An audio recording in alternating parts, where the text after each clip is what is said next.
Hi, everyone, and welcome to Wonder Woman Wednesdays, where I interview a wonderful woman from somewhere in the world to understand what her journey was, who she is, what are her passions, and how she makes the world a better place a little bit every day. And today, with me, I have Josie Thomson joining us from Australia. Hi, Josie. Hello. So good to have you here. I was going to be in Australia right now, so I'm very, very jealous. But then the world shut down. As I learned from your website and your experience, there are worse things that could happen to people, and I need to be resilient and stop feeling sorry for myself because I didn't get to go to Australia. It's a pretty tough time for a lot of people, and many people have never experienced any kind of significant disruption like this one. So it's absolutely normal, natural, human for people to be feeling quite unsettled and even a little bit frightened. Thanks for that.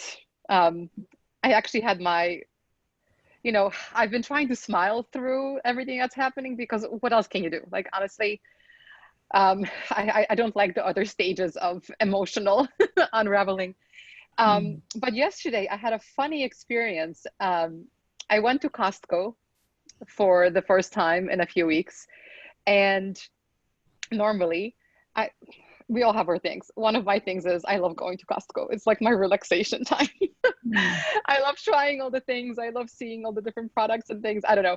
And I went to Costco, and for the first time it was a stressful experience. All the carts were outside. There was, a nice man disinfecting all the carts. There were 6-foot markers on the ground so people knew where they would stand. Yes. They were counting us as we walked in. They were counting us at the registers.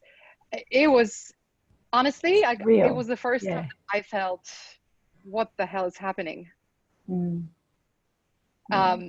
then, in preparation for our chat today, I went to your LinkedIn profile to have a look at your background.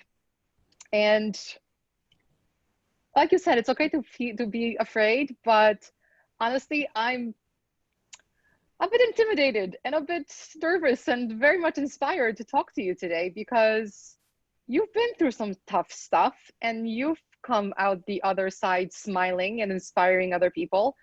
So it kind of gives me courage that the little things that are bugging me, that this too shall pass, it's going to be okay. So I really want to acknowledge you for being so open and vulnerable in sharing, how you're feeling. What you're feeling is very normal when we start comparing ourselves to the external world. So if at any point in time, there's an event that happens or you start comparing yourself with another person, then we get into this internal narrative in our own mind. And that internal narrative is not always kind. And what we need to do is actually separate from the thought. So apparently, I've got a master's in neuroscience, as you know, and I've also studied mindfulness and a lot of alternative healing modalities, because personally I've been through some significant challenges like cancer a couple of times, and my go-to was definitely mindfulness and meditation, which for me, I realized that my mind was driving me crazy. Not only was I fearful of this disease that I did not understand, didn't know about, the cancer. I was only 24 the first time. Oh, wow. It was more the stories about it that I was making up that was making me scared, because I actually didn't know what cancer was, how I got it, why I got it, how do you overcome it. I didn't know what I didn't know.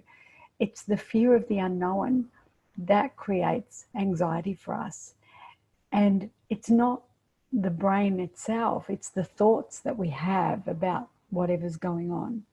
So what we have to understand is that there's only one person in your head.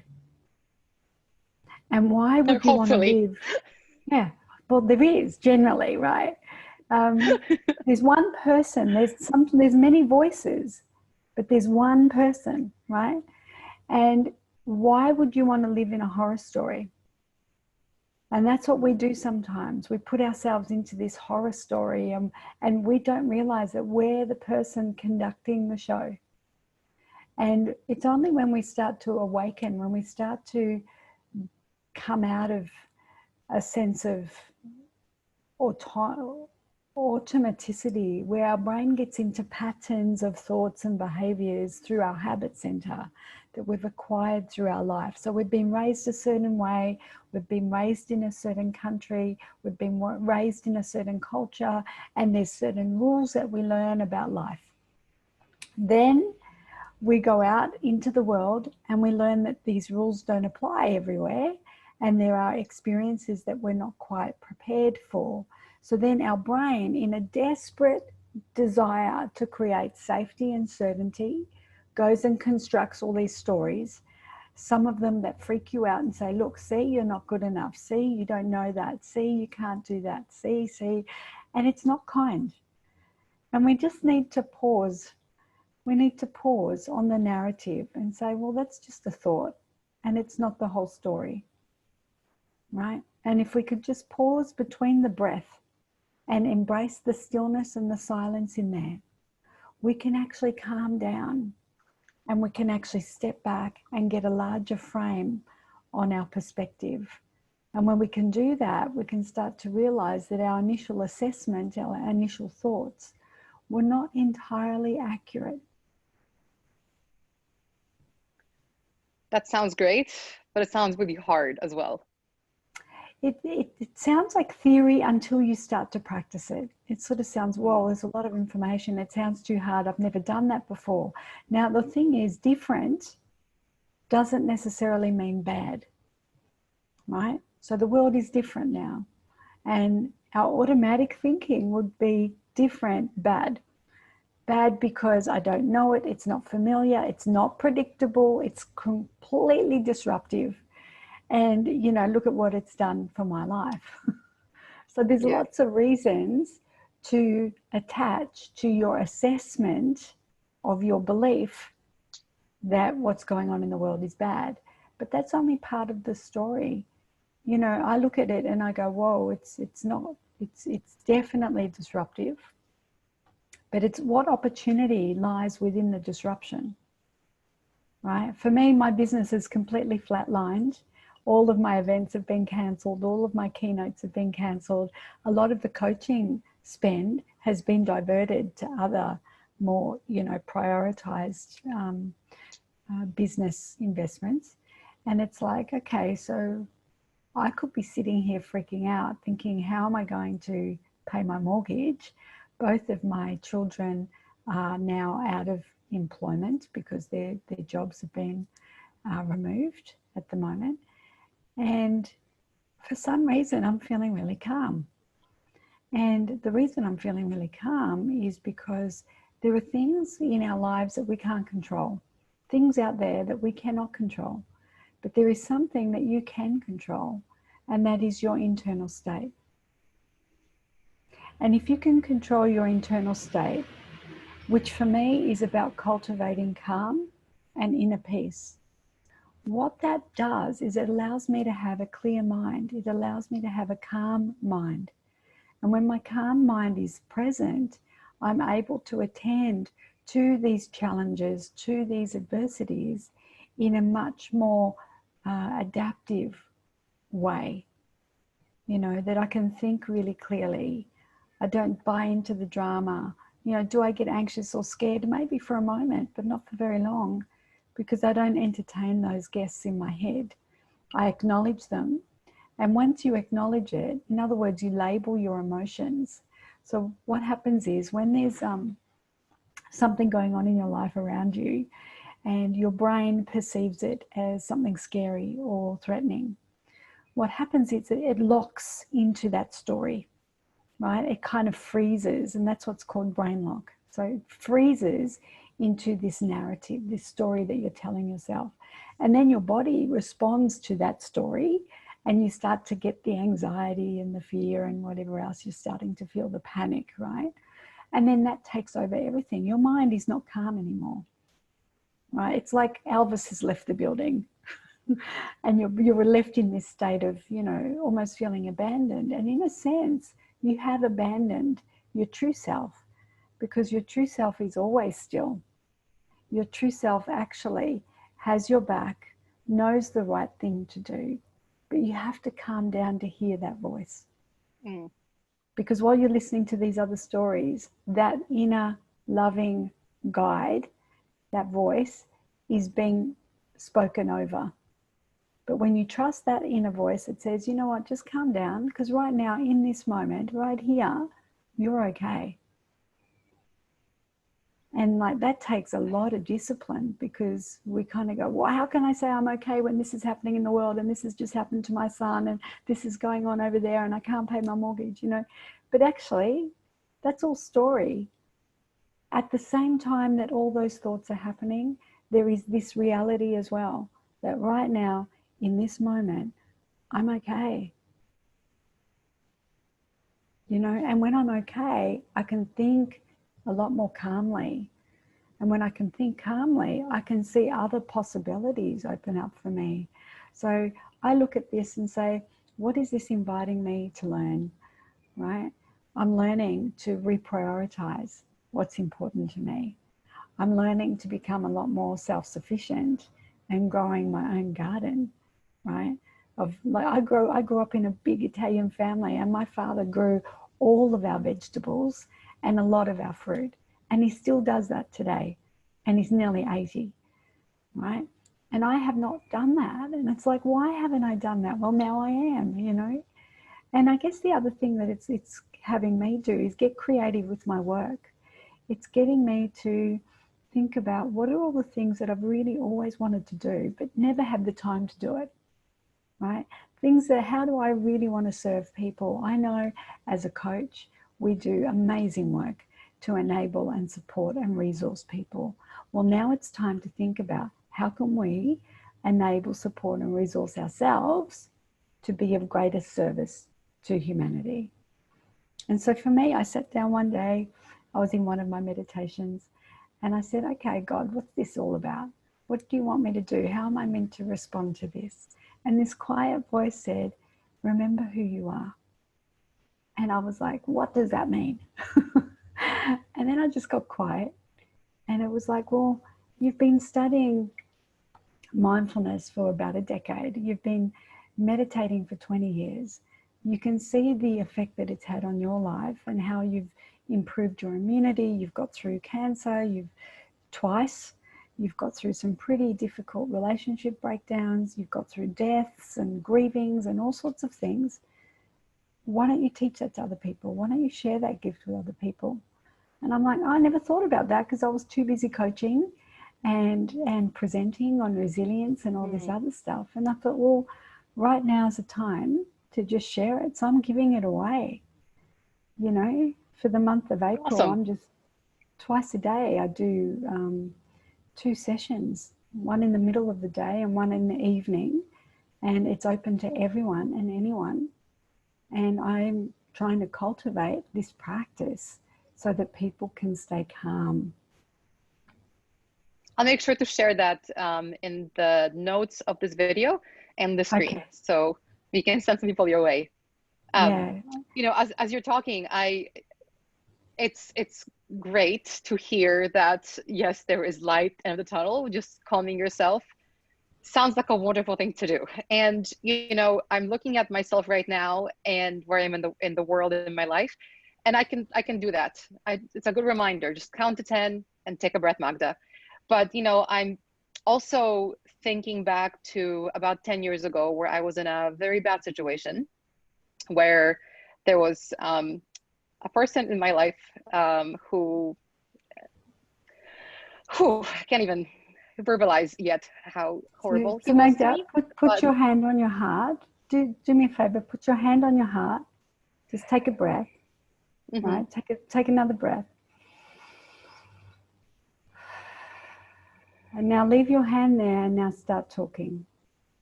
Okay.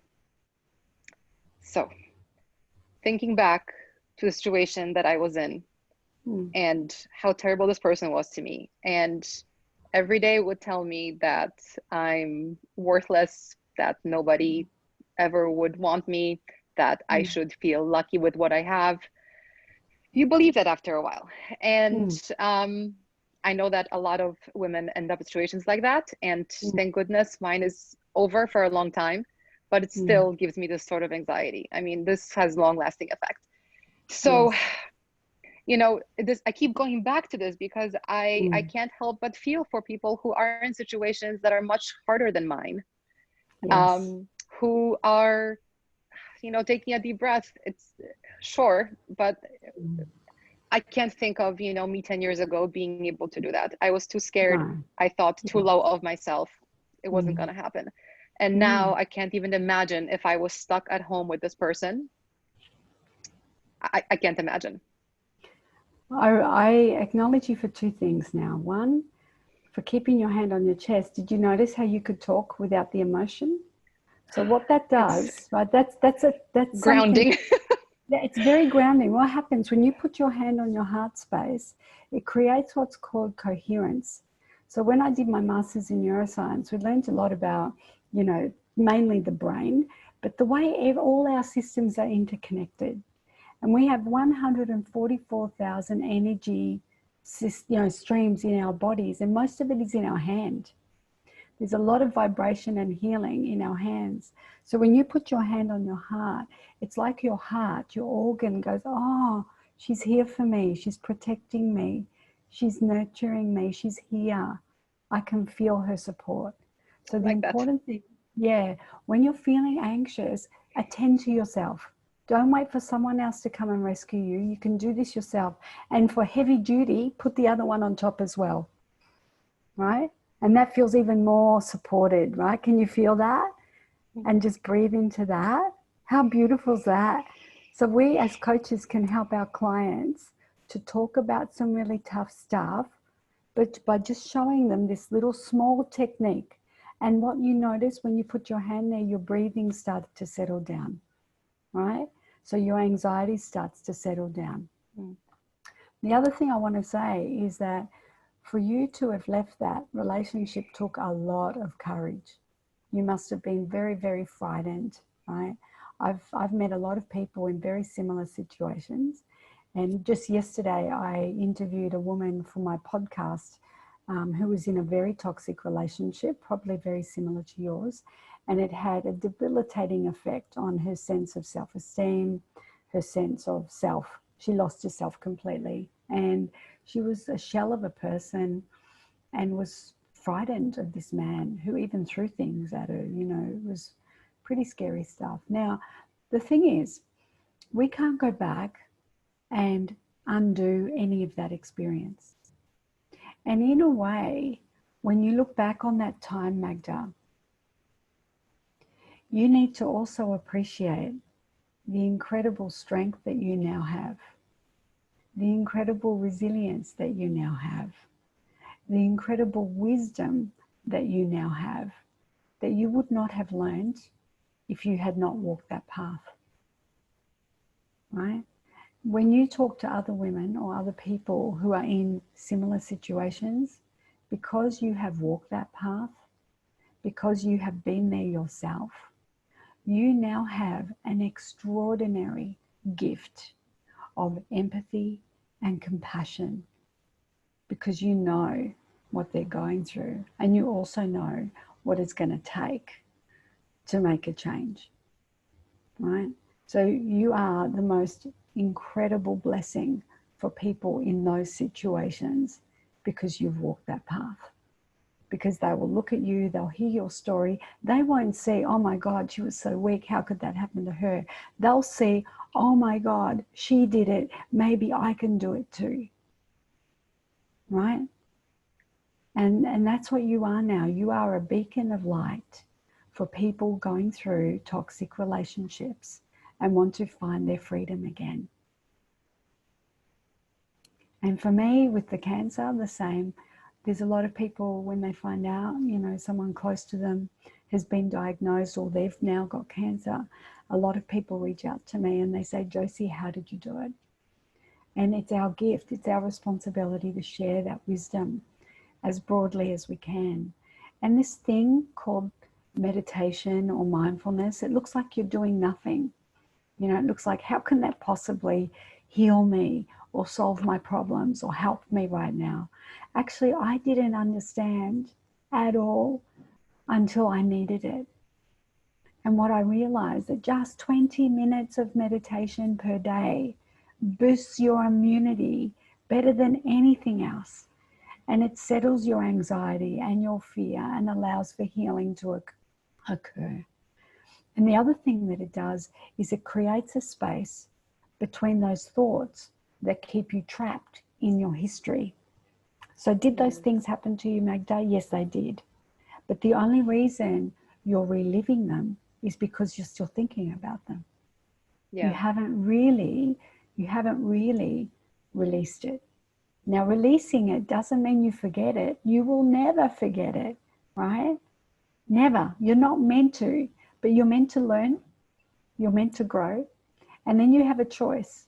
You either get better and you go and use your lessons to help other people, or you get bitter and you become anxious and resentful, and it's almost like sometimes you wish something bad would happen to that person because they created all this hurt for you.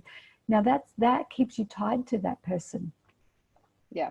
And so there's two things, and these are really hard things to do. Two things that are going to help. The first one is radical acceptance. So that means stop fighting it. It happened. It happened, and it happened to me. And how shit is that? It's really crap. You know, you say that and you go, yes, it happened. Yes, I own it. Yes, it was awful. But it also belongs back there, right? And the second thing, which is usually the one that's really hard for people, is radical forgiveness. Because people think, if I forgive that person, they get away with it. Well, actually, you know what? They've already got away with it. They're already gone. Yeah. And actually, look at your life now. Aren't you better now for it? Isn't your life 5 million% better because you're no longer in that space? Yeah. You know, and if someone even started to behave even a little bit like that now, you would say, no, that's not for me. Thanks anyway. Bye-bye. Right? There's no need to get mad. There's no need to get angry. There's just, wow, this is intelligence now. You know, I'm wise now and I know how to protect myself. Right? So radical forgiveness on two parts. One, to forgive that person for what they did. That's just who they are. And you don't need to hold any of it anymore, because they don't deserve to have any more real estate in your head or in your life. You're done, right? Secondly, you need to forgive yourself for putting up with it for That's so the long. harder part. For putting up with it, for not listening to that little voice I told you about before, that you can only listen when you get rid of all the noise. When you get rid of the noise, you go still and you go quiet and you say, what is the right thing for me to do right now? That little voice knows exactly what you need to do. But most of the time we argue with it. We go, no, I can't do that. You know, and every time we don't listen, later on we go, I wish I listened. You know. So radical forgiveness is about saying, you know what? I did my best with what I knew at the time. And yes, I hurt. Yes, it could have ended sooner, but it didn't. That's part of acceptance again. And I now need to focus on the blessings and the lessons that I've acquired from it, and use those blessings and lessons to go and light the way for other people. Done and done. Thank you. Wasn't expecting this to be coming up, but you know, these conversations is why I like to not have too much preparation and questions ahead of time, because man, thank you. It's helpful. So what did you get out of that? How was that helpful for you? You know, I've told myself similar things before. I've told myself that acceptance and forgiveness is what I need to do.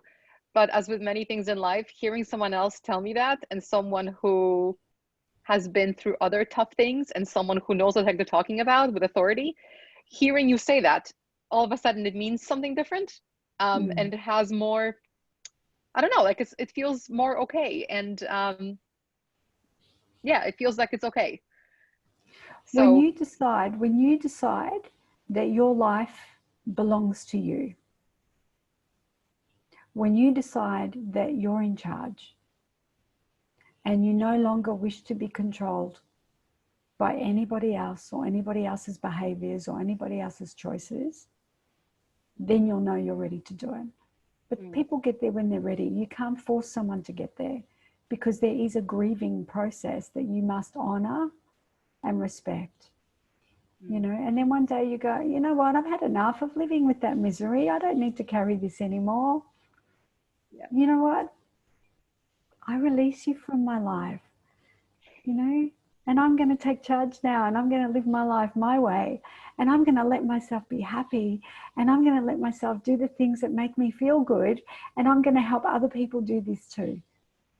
You know, and then all of a sudden your heart just explodes, and this mission becomes so much bigger than trying to punish someone that's never going to learn, right? That's not your business. Your business is your life, right? And you're in charge of here, right? And sometimes it gets stuck because it doesn't know how to resolve it. So you have to be really gentle. You've got to be kind with yourself, and you've got to be really loving and patient. So if a child made a mistake, you pick them up and give them a hug and say, come here. And so what we need to do is put our hands on our heart and say, come here, come back to me. I'm here for you now. I'm not going to ignore you. Yep. I'm not going to ignore you anymore. I'm going to love you a whole lot better. And I'm going to listen to you, because I know you're right. Because I know you want my best interest. Yeah? That is the voice of the wise advocate.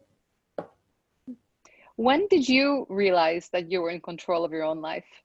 You said 24 was your first cancer battle. That's pretty young to learn that.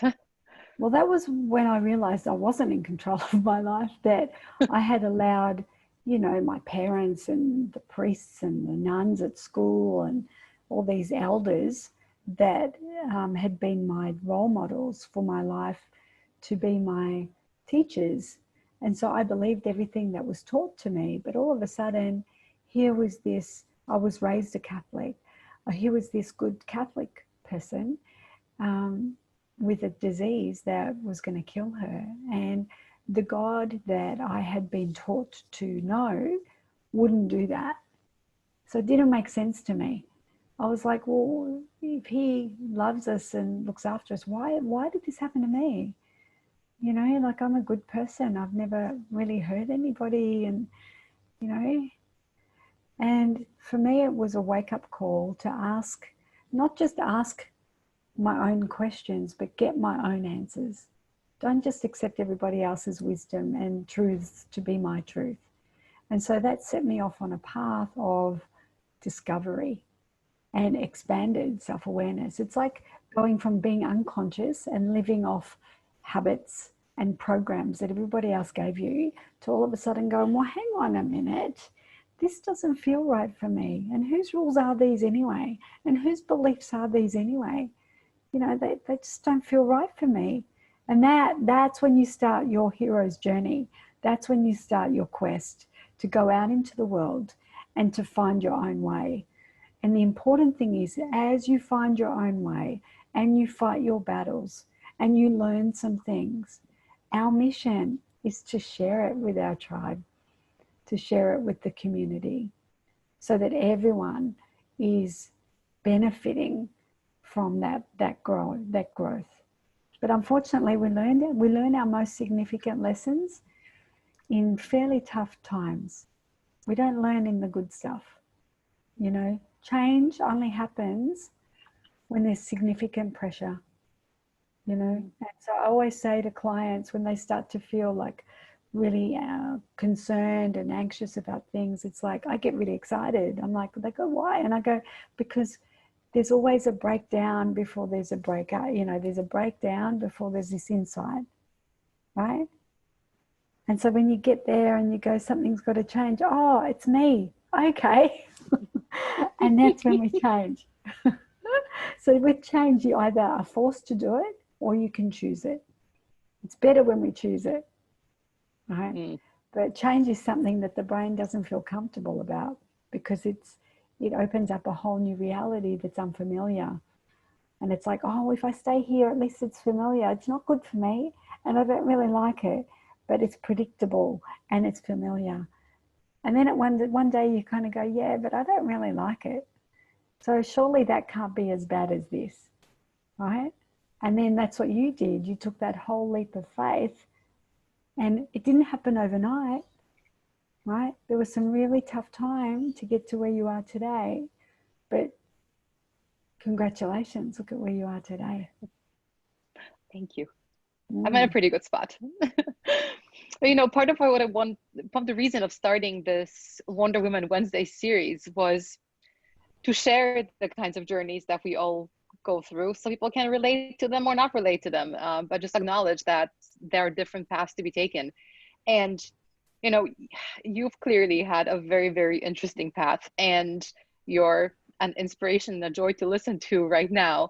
But I do want to hear about those bumps, what were the milestones that got you to where you are today?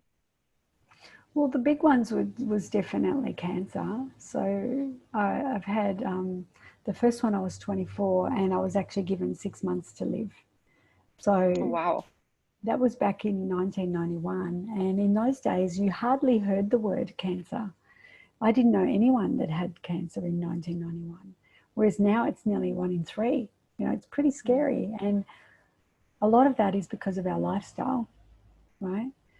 But I all of a sudden decided to buy every book I could to understand, well, what is it? How did I get it? Why did I get it? And how do you get better? And in those days, there was no internet, right? So you had to actually go to a bookshop and buy books. So I bought 17 books and I read them all. And I still had more questions than answers. And I remember when my doctor gave me the piece of paper and it said 6 months to live. I looked at that and I looked at him, and that's like putting a red flag in front of a bull for me because I'm Italian, I'm Taurian, and I'm female, right? So I've got these invisible horns, right? If someone says you can't do something, I'll say, right, let me show Like, you. I'll show you. Yeah. I'm And the so exact I same said way. yeah. And I said to him, how do you know that for sure? 6 months. And he said, well, based on, previous cases. I said, but I'm not that. So for me, that answer wasn't good enough. So I decided, without really knowing what I did, I now know what I did is I decided to look this way, not that way, right? Because when we look behind, where are we not looking, right? Where we want to go, Right. right? So instead of freaking myself out going, I don't want to die, I don't want to die, I want to die, I started focusing over here saying, I want to live, right? And that's what we do with our clients, right? When we set goals for clients, we say, okay, well, what do you want to achieve? And so there's 2 ways to set a goal: to focus on what you don't want or to focus on what you do want. And now the ICF Code of Ethics has acknowledged this and said, as coaches, we have to direct our clients' focus forward on what they want. And that's the very first thing that I learned when I did my master's in neuroscience, is that the brain is really, really great and wired to focus on what I don't want. Because if I know that, it keeps me safe. And then we have to actually use our prefrontal cortex or the executive brain to refocus attention to go this way. But in order to go this way, you have to release your thinking here, because you can't be here and here at the same time. It's one or the other. So if I'm scared and anxious, I'm not feeling calm. So you make a choice.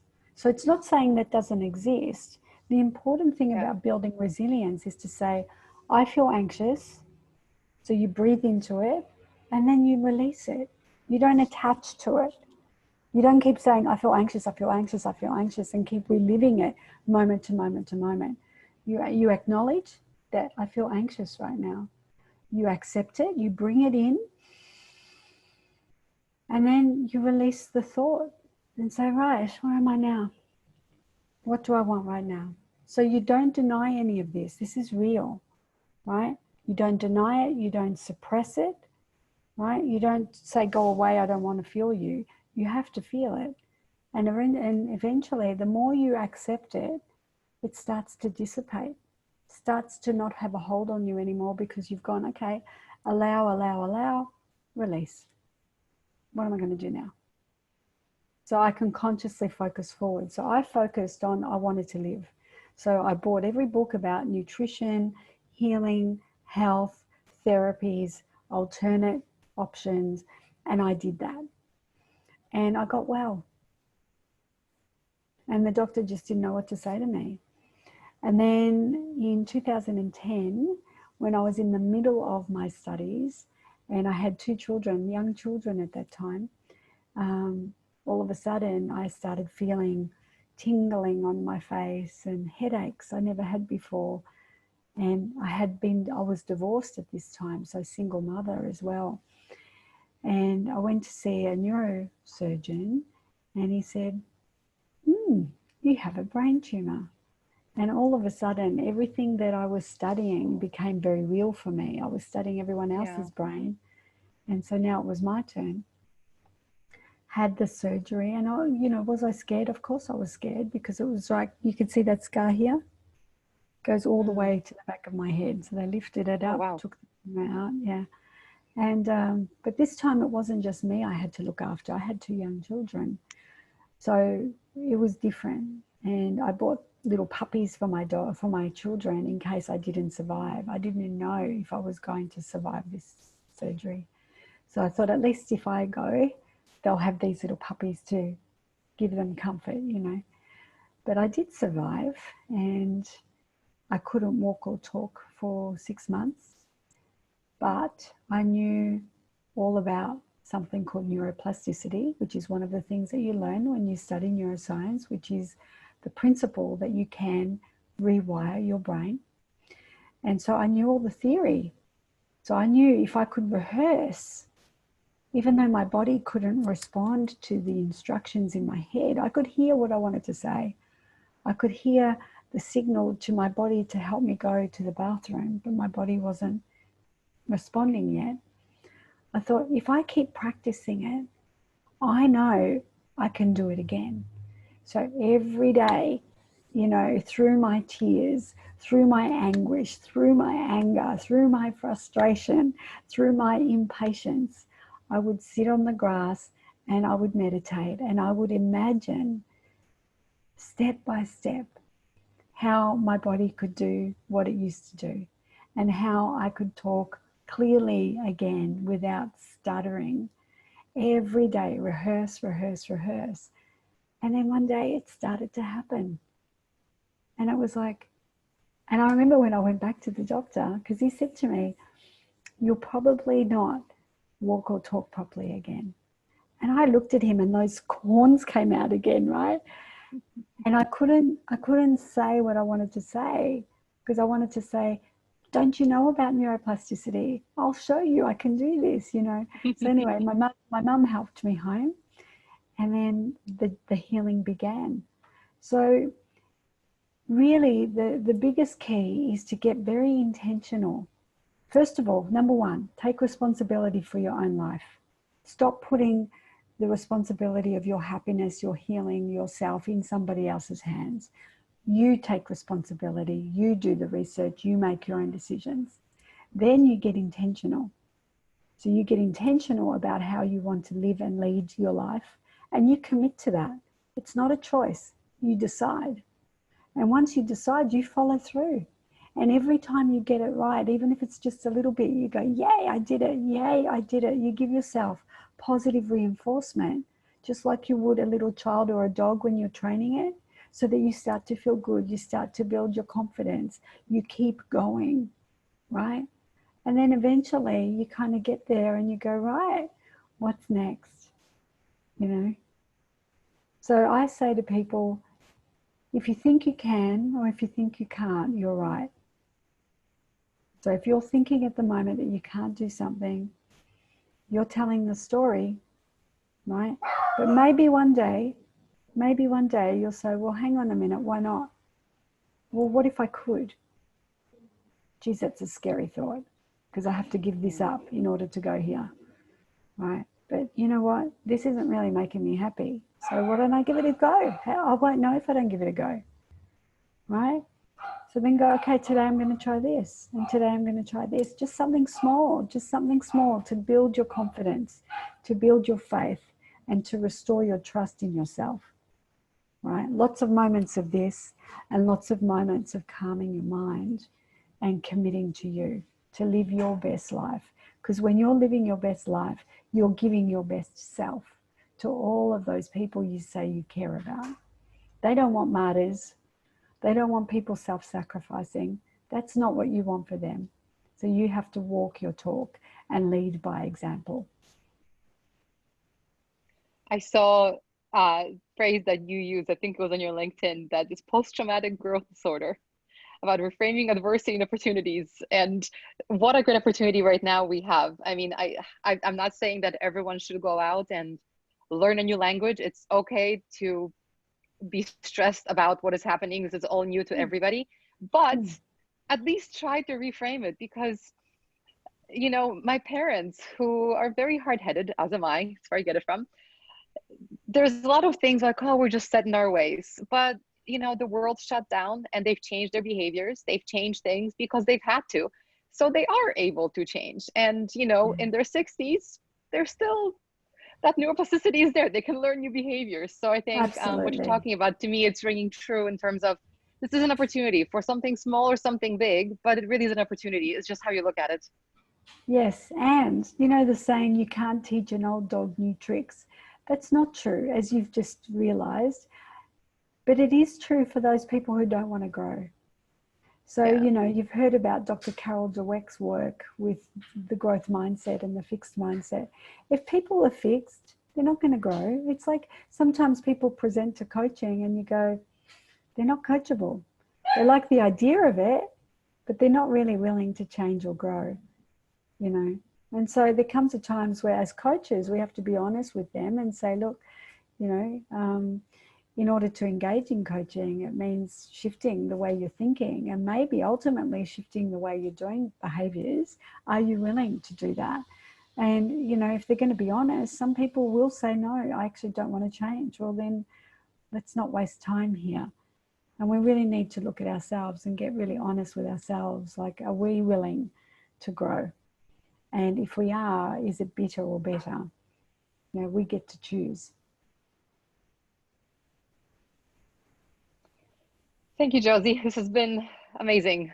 I'm so grateful for your time and so grateful personally for the hands on the heart, which I will now forever do. Beautiful. It's like getting swaddled when you're a baby. Lovely. Thank you so much for today. Really, really appreciate it.